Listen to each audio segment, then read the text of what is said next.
Hello, I'm Shannon Gander. I'm a mental health and resiliency strategist from Life Work Wellness.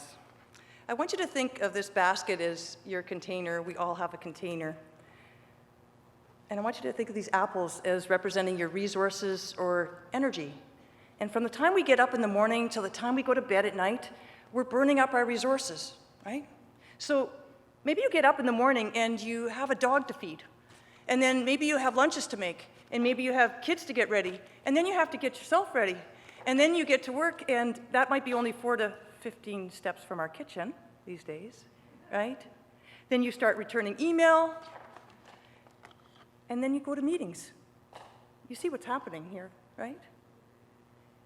Show of hands, anybody else, you're amongst friends here, so I'll lift my hand really high. Anybody else feel like they're failing at work-life balance? Yeah, but here's the thing. Burnout is cultural. It's not uncommon for us to end the day completely depleted of our resources, right? You might even feel these days like there's a hole in the bottom of your basket because you've entirely overextended yourself. And how that shows up is not being able to enjoy our yeses because we haven't said no to anything, or more commonly, you've left your best energy at work and then your family gets your leftovers. Or maybe that's just me, right? So what has this long pandemic journey done to our mental well-being? We could talk about anxiety. We could talk about depression. Absolutely, we could talk about loneliness. But let's talk about burnout. 35% of Canadians report being burnt out. The statistics are higher for women, and they're double in some industries.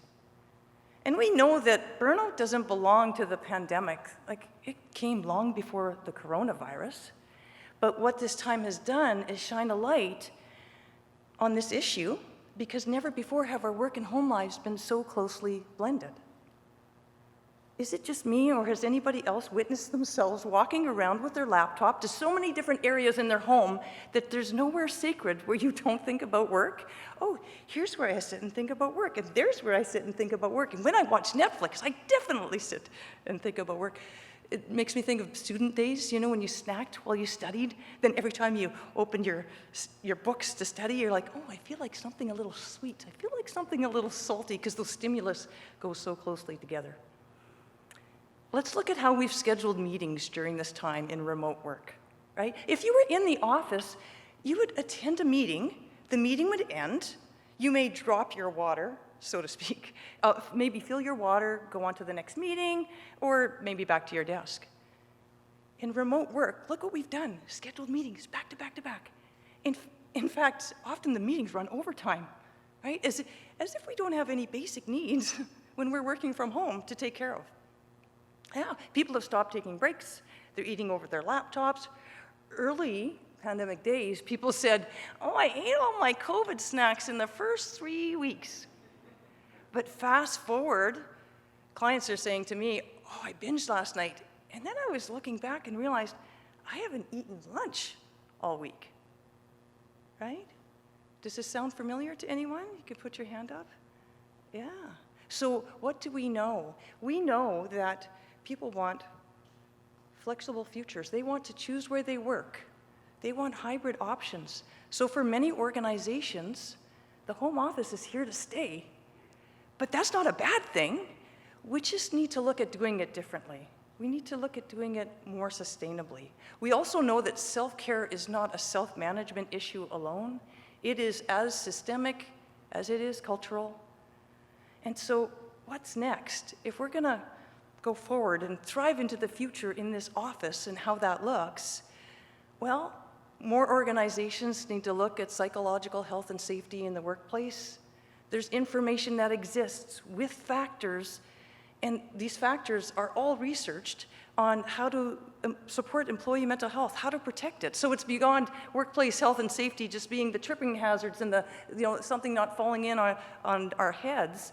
It's about how we protect our mental well-being. And that information is accessible to us if we're willing to use it. We need to even heed the warning that if you want to recruit top talent and retain it, it's not uncommon for a millennial to ask, so what's your policy on balance in this workplace? And how do you support employee mental health, right? What's next? We need to look at 25-minute meetings instead of 30-minute meetings, 50 versus 60, and in some cases, less meetings, right? We also need to look at fostering cultures where employees don't feel like they have to have the green dot on their profile going all day long to indicate that they're working, right? So that means looking at the factors of both balance and work-life management, because if we just look, we can talk to employees about balance. You can even have a great policy around that. But if the workload is mile high and knee deep, then score 1 for burnout, score 0 for balance. And so, as we continue going forward, we also need to challenge messages that burnout is a rite of passage to a leadership position, right? So that future leaders aren't walking billboards for burnout, and so that they can actually exhibit some skills around their own mental well-being so that other people can do the same. Which brings me back to this basket, your container. We don't need PhDs in balance. No, but we need to really get curious about work-life boundaries. So I really want people to learn to save some apples. When we do that, so when I engage in my own self-care, everybody's better for that. Believe me, my family is better off for that too. But also when we do that, we need to recognize that if we do that, it actually gives permission to other people to do the same. So maybe we need to get curious about our own remote work habits, right? So this might be the best year for an accountability buddy.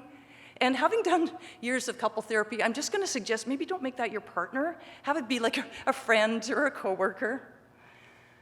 And on those days when maybe you have that 4 to 15 step commute from your kitchen to your office, and it's not a 30 to 45 minute drive or subway, instead of just jumping on your laptop and starting work earlier, consider using that commute time to take care of your own well-being.